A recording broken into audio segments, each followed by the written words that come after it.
talking about authors and illustrators. If you can remember what an author is, can you raise your hand and tell me what is an author? Liam, what is an author? An author is the one who wrote the book. Okay, what part of the book?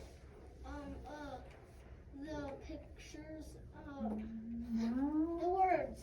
The words. The author writes the words of the book. Raise your hand if you can remember what an illustrator is. Caleb? It draws the pictures. The illustrator makes the pictures. That's exactly right. Now, sometimes, every once in a while, the same person will make the words and the pictures. They'll be the author and the illustrator, but not always. And a lot of times there's two different people. But sometimes the person that writes the words is also a very good artist and can also do the pictures. We are going to be learning about an author today. His name is Bill Martin. He's actually from Kansas. And so we're going to be learning a little bit about him. He has written a lot of picture books. Friends, are you ready to have your minds blown? He has written over 300 books. 300! That's so many. So he has lots of ideas for books. And some of his books are very, very famous and popular. So we're going to be learning a little bit about him today. I'm going to be showing you a video where somebody interviewed him. They asked him questions and he was answering the questions, and we just got to learn a little bit about him. When I show you these videos, it's going to be in short little sections, and then I'll stop the video and we'll talk a little bit about it. We'll talk about what you heard, and if you remember some of the details about what you heard, okay? So, this is the video about Bill Martin.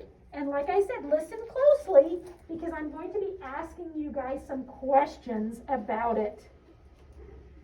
In many ways, most of them are just sudden insights.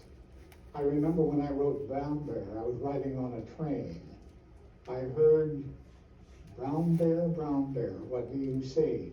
And I grabbed my pen, didn't have anything to write on, but I did have a newspaper, and I folded the newspaper and wrote crosswise, brown bear, what do you see? Thought for a minute, and I either heard or imagined, I see a red bird looking at me.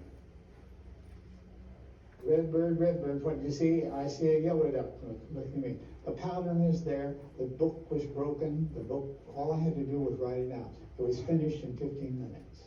Brown bear, what do you see? I see a red bird looking at me.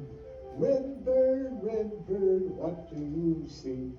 I see a yellow duck looking at me. Yellow duck, what do you see?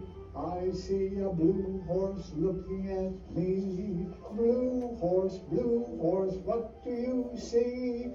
I see a green frog looking at me. Green frog, what do you see?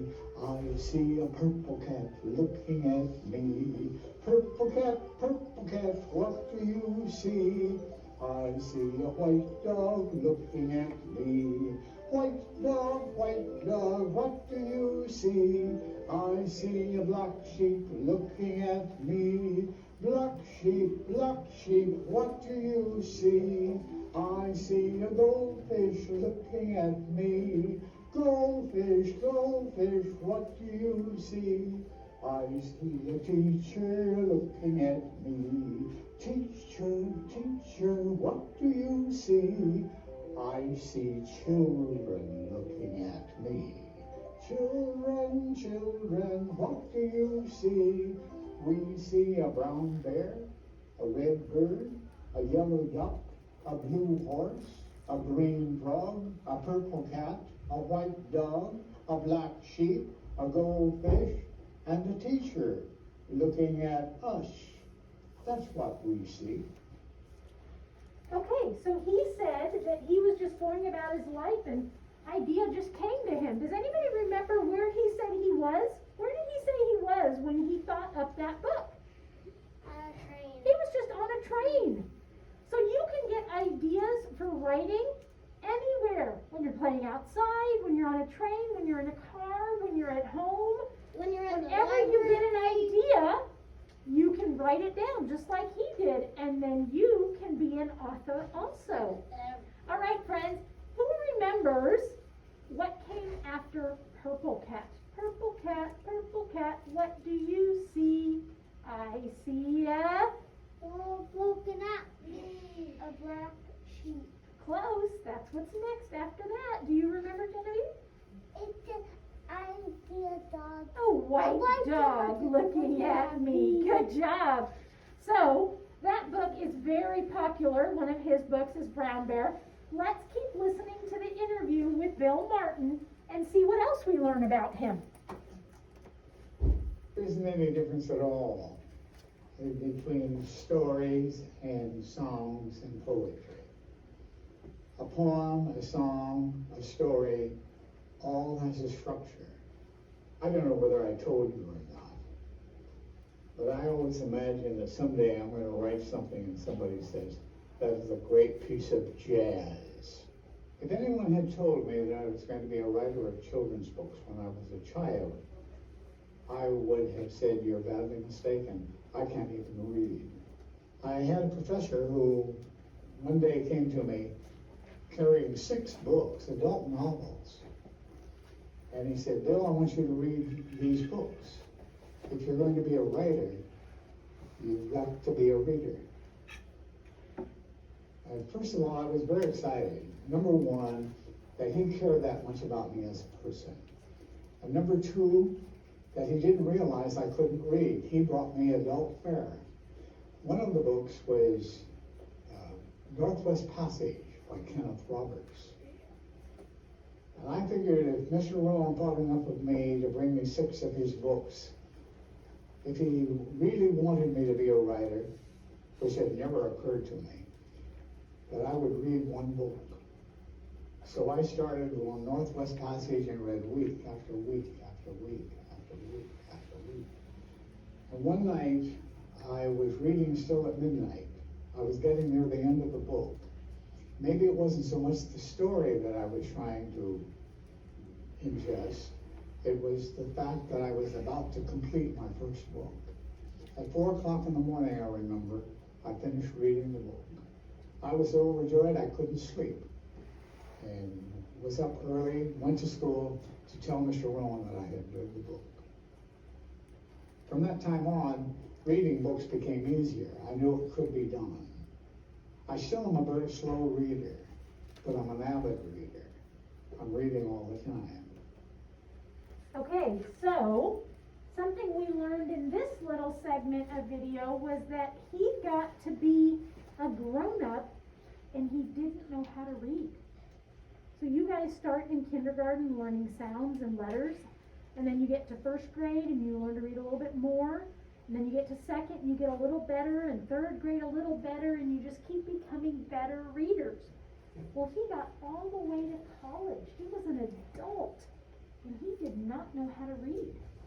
And so when his professor said, if you're going to become a writer, you need to be a reader. You guys heard that. Fantastic. If you're going to be a writer, you need to be a reader. And so he said, okay, I need to learn how to read. And so he did. He told you the story about how he took that book and he was having other people help him, and he learned how to read. And then he said, I mean, you can see him. He's a lot older. He's not a young person. And he said, I'm still a slow reader, but I read all the time. Because he knows to be a good writer, he has to be a good reader. So, writing and reading are very much connected. Okay? All right, we're going to listen to one more little section. My favorite things in life, friendships are number 1. I'm sure that that's number 1. And number 2, I love to read. Number 3, I love to be working on a story or a manuscript of some kind or other. I very seldom am bored. The thing that makes me ultimately happy is finishing a manuscript. A manuscript and a Knowing story are the manuscript. same thing. I like that. I suppose the satisfaction of writing is that it deals with the chaos of the world and gives it order. And that's all a paragraph does. That's all a story does. The reason that I keep writing year after year after year is because I believe in children. And it's a wonderful thing to observe how children cope, how children deal with the realities, how children develop selfhood. I would like to think that these books help kids know who they are. It's a pretty big order, but that's what I hope for.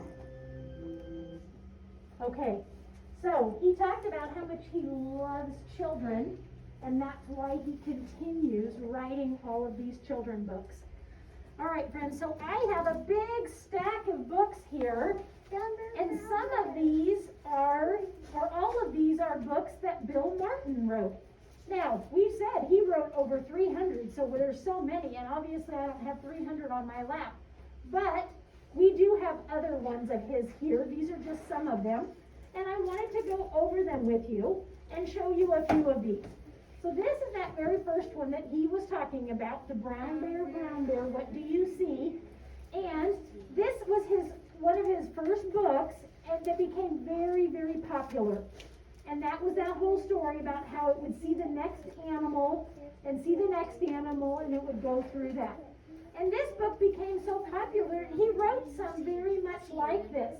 One of the other books that he wrote was Polar Bear, what do you see? And it's the same kind of story as the brown bear, and that it sees an animal, and then that animal sees an animal, and that animal sees an animal, and it goes all the way through. Then after that, he wrote Panda Bear, what do you see? And it follows that same storyline, because children like this book so much, they like to imagine what's the next animal. I wonder what it's going to be. And so he wrote that, and then the last one that was like that, he wrote Baby Bear, what do you see? And if this one has a little baby bear that then sees animals, and it keeps going through like that. So these are all that same kind of storyline, but he wrote lots of other books as well, and I want to show you some of those as well. So he wrote also The Little Squeegee Bug. This is one of his books. The Happy Hippopotami. And it's about hippopotamuses. The next one looks cool. This one is called Chicken Cluck. Oh, I want to keep that book. And this one is called 10 Little Caterpillars. I have 10 little Do you? That's fun. And then this one is the one I'm going to read to you today. It's called Kitty Cat.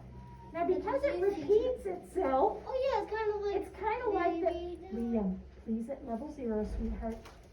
It's almost like the brown bear, what do you see? Except this one isn't written that same way. But there is something that this one teaches, and I want to see if you guys can notice as I read it, what you notice about the words, okay? So pay attention to the words and what you hear, and I'll stop a couple of pages in and we'll talk and see if you heard it.